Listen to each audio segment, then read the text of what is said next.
पूजा ने पूछा है, मुझे मेरे जीवन के उद्देश्य को जानना है, कृपया रास्ता सुझाएं। जीवन का उद्देश्य क्या है? मुझे एक घटना याद आती है।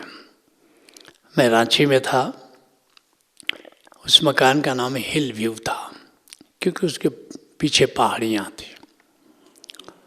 रात के 12 बजे थे, एक युवक आया, उसने दरवाज़ा खटखटाया और जैसे ही मैंने खोला वो अंदर आया। उसने मुझसे कहा, जीवन का उद्देश्य क्या है, क्या अर्थ है इस जीवन का? मैंने उससे कहा, युवक ये कोई समय है और पूछने का ये ढंग है? उसने कहा, मेरे पास समय नहीं है, मेरे पीछे एक झील थी, कई युवक आत्महत्या करने के लिए उसमें कूदते थे। उसने कहा, मैं आत्महत्या करने जा रहा हूँ, लेकिन मेरे दोस्तों ने बताया था कि जो तुम्हारे सवाल हैं, हिल व्यू में एक व्यक्ति रहता है, उसके पास हम लोगों ने सुना है कि सारे सवालों के उत्तर हैं, तो उससे जाकर क्यों नहीं पूछते? उसने बताया, मैं इधर से गुजरता था तो आपके मकान पर नज़र पड़ी हिल व्यू, दोस्तों की बात याद आ गई तो मैं चला आया। वैसे मुझे अच्छी तरह पता है आपके पास भी उत्तर नहीं है, फिर भी डूबते समय अफसोस न हो कि उस हिल व्यू वाले से मैंने पूछा होता, तो इसलिए मैं आ गया। मैंने कहा, इतनी जल्दी क्या है? उसने कहा, जल्दी इसलिए है कि मेरे माता पिता शादी करने के लिए बोल रहे हैं। एक तो मेरा जीवन निरर्थक, एक मेरी होने वाली पत्नी का जीवन निरर्थक, दो निरर्थक लोग मिल करके शादी में कौन सी सार्थक चीज़ पैदा करेंगे? इसलिए मैं पूछ रहा हूँ कि अगर आपके पास जवाब है तो जल्दी बताएं, वरना मैं चला। मैंने देखा कि मेरे उत्तर पर एक जीवन निर्भर है। मैंने कहा, युवक, जीवन का उद्देश्य यही जानना है कि जीवन का उद्देश्य क्या है, जीवन का अर्थ क्या है, यही जानना जीवन का उद्देश्य है। और प्रश्न नगद है, उधार उत्तर से काम नहीं चलेगा।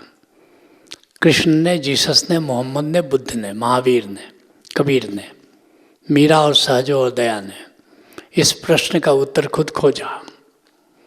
मैंने भी इस प्रश्न का उत्तर खुद खोजा है और तुम्हें खुद खोजना होगा।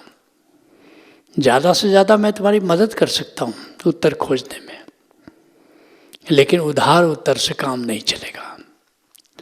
युवक चला गया। 3-4 महीने बाद उसके पिताजी मिले, वो भी कोल इंडिया में ही अफसर थे, मैं भी वहीं था। दूर से उन्होंने एक दिन आवाज़ दी। मुझे पता था कि उस युवक के वे पिताजी हैं, डायरेक्टर थे वहीं। थोड़ा तो मैं चिंतित हुआ, कहीं उनको पता तो नहीं चल गया कि उनका लड़का आत्महत्या की रात में मेरे पास आया था और मैंने कुछ किया नहीं। लेकिन वे, उनकी आवाज़ तेज़ होती गई, मैं रुक गया। वो आए, डरते डरते मैं उनके मुखातिब हुआ। उन्होंने कहा, आपको धन्यवाद देना चाहता हूँ। मैंने, किस बात के लिए? क्योंकि वो 3 महीने पहले मेरा लड़का आपके यहाँ गया था। उनके यहाँ गया था, हालांकि उसने आत्महत्या का विचार छोड़ दिया और वहाँ से आते ही शादी के लिए तैयार हो गया। लेकिन मुश्किल अब ये है कि वो कहता है कि अब हिल व्यू वालों से मैं तब भी मिलूँगा जब इस प्रश्न का उत्तर खोज लूँगा। और आज भी वो प्रश्न का उत्तर खोज रहा है। शायद भूल गया कि मैंने ये भी कहा था कि इस प्रश्न का उत्तर खोजने में मैं तुम्हारी मदद कर सकता हूँ। तुम पूछते हो जीवन का उद्देश्य क्या है, खोजना पड़ेगा तुम्हें खुद ही। लेकिन एक बात निश्चित है, अगर ओशो धारा में हमारे साथ साथ चले तो फिर इस प्रश्न का उत्तर खोज लोगे, क्योंकि प्रश्न एक ही है कि मैं कौन हूँ।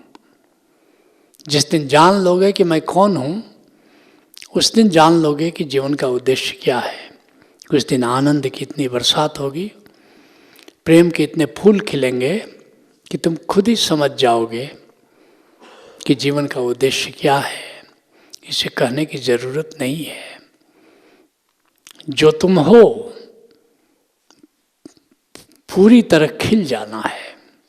अब कोई बीज पूछे कि जीवन का उद्देश्य क्या है तो तुम क्या कहोगे? पूरी तरह खिल जाना। ऐसे ही जिस दिन तुम पूरी तरह खिल जाओगे उस दिन तुमको जीवन का उद्देश्य समझ में आ जाएगा।